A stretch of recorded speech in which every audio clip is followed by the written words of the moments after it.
जो चीज़ आपके फेवर में आती है आप उसको कबूल करते हैं, तो जो चीज़ आपके खिलाफ आ रही है आप उसको भी कबूल करें। अदालतों पे ये कहते हैं कि जी किसी और तरफ से फैसला ये है, प्रेशर है, कोई अदालतों पे किसी किस्म का कोई प्रेशर नहीं। मकबूल होने का हरगिज़ ये मतलब नहीं है कि आप जो मर्जी करें। ये तो फिर ऐसा हुआ कि कल को कोई और होगा पूरा मुल्क ही तबाह करके रख देगा। नहीं, इसमें बिल्कुल ये गलत है। इसमें कोई दो राय नहीं है कि पाकिस्तान तहरीक इंसाफ ने अपने दौर में सिर्फ अल-कादिर ट्रस्ट ही नहीं बल्कि बहुत से मामला पर ब्लंडर्स बड़े बड़े हैं।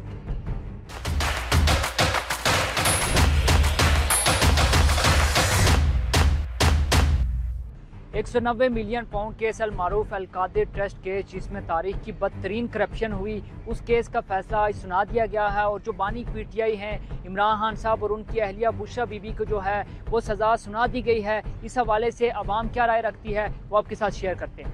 अगर आप कहते हैं कि जो चीज़ आपके फेवर में आती है आप उसको कबूल करते हैं, तो जो चीज़ आपके खिलाफ आ रही है आप उसको भी कबूल करें। आपके पास ऑप्शन मौजूद है। अगर लोअर कोर्ट ने आपके खिलाफ फैसला दिया आप हाई कोर्ट जाएं, आप हाई कोर्ट से अगर आपके खिलाफ फैसला आता है आप सुप्रीम कोर्ट जाएं। अदालत ने तो सबूत की बिना पे फैसला देना है। उन्होंने आपकी ख्वाहिशात पे या मफरूज़ों पे तो फैसला देना नहीं है कि खान साहब अगर कहते हैं कि जी मैं गिल्टी नहीं हूँ तो अदालत कहेगी जी ठीक है खान साहब ठीक कह रहे हैं। अगर वो कहेंगे जी फलां बंदा गिल्टी है तो अदालत कहेगी जी कि ठीक है जी फलां बंदा गिल्टी है। तो ऐसे नहीं होता। अदालत में बात मफरूज़ों पे नहीं होती, अदालत में बात सबूतों पे होती है। तो ये सारे जितने भी लोग हैं ये सारे बस अपनी अपनी वो दुकानें चमकाने के चक्कर में लगे हुए हैं कि किसी तरीके से दूसरी जब फैसला खिलाफ आया तो बस जितना बढ़ चढ़ के बदतमीजी करेंगे, लोगों को ट्रोलिंग करेंगे, अदालतों की ट्रोलिंग करेंगे, फौज की ट्रोलिंग करेंगे। तो इनके हिसाब से और इनकी कम्युनिटी में उस चीज़ को पॉपुलैरिटी कहा जाता है और इनकी कम्युनिटी उसको देती है। जो अदालतें हैं हमारी वो प्रोसीजर के तहत वो फैसला करती हैं। इसमें कोई दो राय नहीं है कि ये फैसला बिल्कुल ठीक है। ये अवाम का पैसा था जो एक शख्स ने ना अपना ज़ोर ज़बरदस्ती करके पैसे और अपने लिए पैसे इकट्ठे किए और फिर उस चीज़ पे लगा दिए। और अदालतों पे ये कहते हैं कि जी किसी और तरफ से फैसला ये है, प्रेशर है, कोई अदालतों पे किसी किस्म का कोई प्रेशर नहीं। वो आप समझते हैं कि इमरान खान साहब की इतनी ज़्यादा पॉपुलैरिटी है उसके बावजूद भी उनको सज़ा होनी चाहिए? पॉपुलैरिटी जैसे भी है, जो भी अब कोई बंदा चोरी करेगा पॉपुलर है उसको हम छोड़ तो नहीं सकते ना जी। ये भाई ये क्या पॉपुलर है इसको छोड़ दो, जो पॉपुलर नहीं है या कोई आम बंदा है उसको बंदा पकड़ के सज़ा दे दे, ये तो बहुत गलत बात है।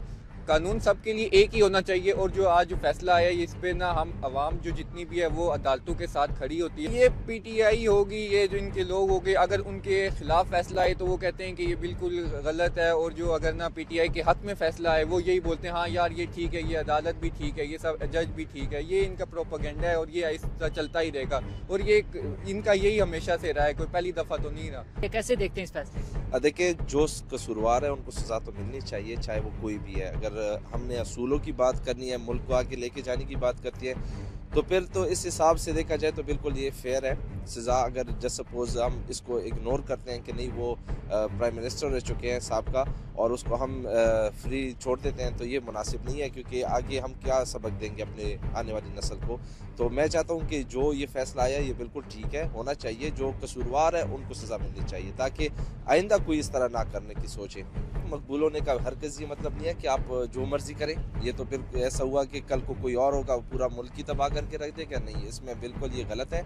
और दूसरी बात यह है कि जो जुडिशरी बैठी है वो पढ़े लिखे लोग हैं। वो इस तरह नहीं है कि वो अपने आंखें बंद करके सजा दे रहे हैं। तो जारी बात है एविडेंस होंगे तो वो इस बात पे जो है ना वो आगे फैसला कर रहे हैं। अदालतों ने बड़ा अच्छा फैसला किया है कि जो भी गुनहगार हो उसको सज़ा देनी चाहिए। अदालतें इस दफ़ा पता चल रहा है कि वो फैसला कर रही हैं और जिस तरीके से केस चल रहा है पहले की तरह लटकाया नहीं जा रहा था, अब फैसले दिए जा रहे हैं, अच्छी बात है। और जो भी करप्शन में मुलविस पाया जाता है, मैं ओवरऑल की बात कर रहा हूँ, उन सब को कटहरे में लाना चाहिए और उन सब को ना सजाएं देनी चाहिए। इसमें कोई दो राय नहीं है कि पाकिस्तान तहरीक इंसाफ ने अपने दौर में सिर्फ अल-कादिर ट्रस्ट ही नहीं बल्कि बहुत से मामला पर ब्लंडर्स बड़े बड़े हैं। वो मुल्की माशी मामला को हो, पॉलिसी साजिंग का मामला हो, बहुत से इशूज़ के इनके रहे, इसमें कोई दो राय नहीं है। आपने अवाम की राय जानी, उनका यही कहना है कि कोई भी लीडर हो, खा वो कितना ही पॉपुलर क्यों ना हो, इंसाफ और जो हक है उसका बोलबाला होना चाहिए। और कोई भी शख्स अगर उसने कोई भी जुर्म किया है तो उसको इसकी सज़ा लाजमी मिलनी चाहिए।